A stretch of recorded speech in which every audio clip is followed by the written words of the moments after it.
Let me ask you a question that most retirees are afraid to answer. Who are you without your job? Brothers and sisters, retirement is not just a financial event. It's an identity crisis. We spend decades preparing for our retirement, but almost no time preparing for ourselves. And when work ends, people discover something very terrifying. They don't know who they are anymore.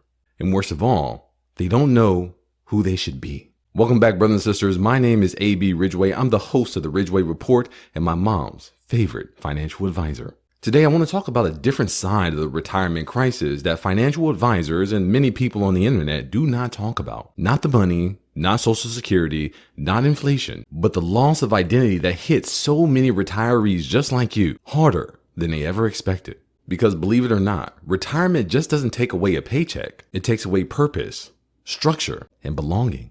People fail to realize that jobs actually give us some sense of identity.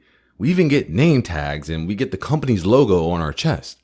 It makes us feel like we're part of a team, part of a family, part of something special. Most of our lives, jobs answer these powerful questions. Who am I? What am I working toward? And where do I belong? Your job gives you purpose, goals, and most importantly, a daily rhythm, something to get you out of bed every morning. Psychologists actually call this cue, action, and reward. Let me give you an example. Your alarm goes off. That's a cue. Or you look at the clock. It's time to get ready. Then there's the action. You go to work. The reward, you get paid. You get promoted. And most of all, you probably get praised. And this cycle repeats day in and day out for decades. And you establish a habit, something that you truly can identify with. And we don't understand how deeply that identity forms until that identity is one day gone. And that leads me into number 2, where retirement can actually start to feel like exile. And that's one of our biggest fears, because as humans, we love to feel like we belong. And then all of a sudden, somewhere where we can get up, work, get paid, support our family, all of a sudden says, we don't need you anymore. Or maybe you say you don't need them, or you think that you don't need them. So what feels like freedom actually starts to feel like exile. Suddenly there's no access to the building.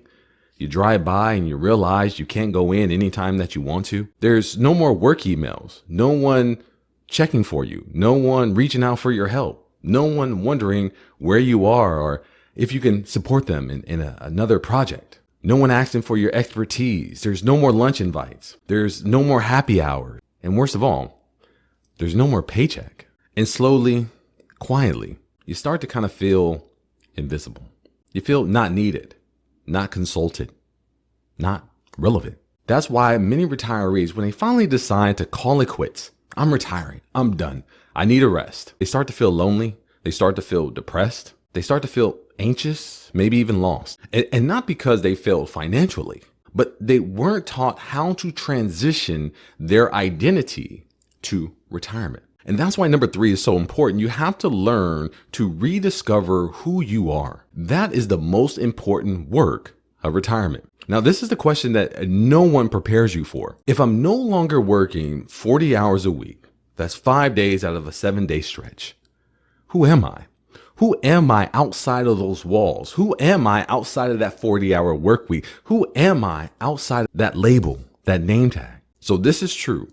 Retirement gives you back your time, your autonomy, your freedom, the things we all say that we want and love. But what they don't tell you is that freedom without a goal and without purpose can feel kind of overwhelming. So in this season, this is going to be your opportunity to redefine your relationships, rediscover passions buried under those deadlines, reconnect with your faith, reconnect with your community, serve in ways that you never had time for before. This is your time to give back.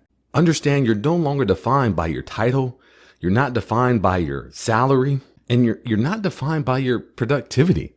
For years, that's how people judged us. People ask you, what do you do? They never ask you, how are you? Or who are you?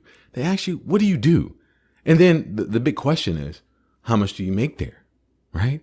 Our lives for decades have been measured by how much we make, what we do, and how much we can produce for others. But how much are you producing for yourself? Understand this, brothers and sisters. Work was never supposed to be your identity. You were never who you were. You were never a CEO. You were never a vice president. You were never a manager. You're never a doctor, a lawyer, financial advisor.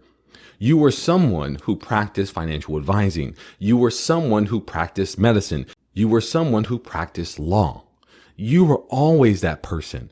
But at some point during our career, we merged those identities together. And now it's time to separate them. Because you weren't born to be a lawyer. Through your life, you have associated yourself with being a lawyer. You associate yourself with being a doctor. And at some point, these are just labels that we wrap the true self around. And yes, we can still have qualities of a medical doctor. We can still have the knowledge. We can still have the experience. Obviously, based on our credentials, we know who we are as a doctor. We know who we are as a lawyer or a CEO or a manager. But who are we as a person? What are the qualities about ourselves? How much continuing education have you done on who you are, what you believe, your faith, your boundaries, your expectations, and your morality? How you are going to conduct yourself in this world so you can be proud and you can pass away with honor. Understand this. Your worth did not retire when you did. Your worth is always there. Retirement is not the end of your usefulness. It is just a transition of where you use your time and skills. No longer are you selling your time for money. You are giving your time for the betterment of humanity and whatever that looks like for you. Retirement is typically the beginning of influence, where you're influencing your children, influencing your grandchildren, influencing your community with impact, with the skills that you've gathered over decades to give back to the world that gave so much to you. You're no longer caught up in the hustle and bustle of the day-to-day grind, trying to make money just to survive. You made it. You have a nest egg, and now you need a plan to get back. Brothers and sisters, the retirement crisis is not about money. It's about meaning. So if you're approaching retirement or already there, I encourage you to prepare in 3 ways. 1, financially. 2, emotionally. And 3, spiritually. And how are you going to do this? You're going to create a plan. You have to sit down with your money, a professional, and yourself to create a plan that's going to work for you, not just at retirement, but through retirement. Not the 20 years you've been working, but the 20 years you're going to have to experience without your work. So if you need a retirement plan that reflects who you are and who you are going to be, you can always schedule a consultation down in the link below. I would love to talk to you. My name is A.B. Ridgeway. I'm a financial advisor with over a decade of experience. I'm a certified private wealth advisor, an enrolled agent, a tax professional that is admitted to practice in front of the IRS, a certified divorce financial analyst, and I also have my MBA in finances. So when it comes to money, this is what I do. And if this message truly spoke to you and you want more videos just like this, I encourage you to take the steps to engage further, which is to subscribe, to like, and to leave your comments below. And if you really feel this is impactful, share it with a friend. My name is A.B. Ridgeway, and this has been another Ridgeway Report.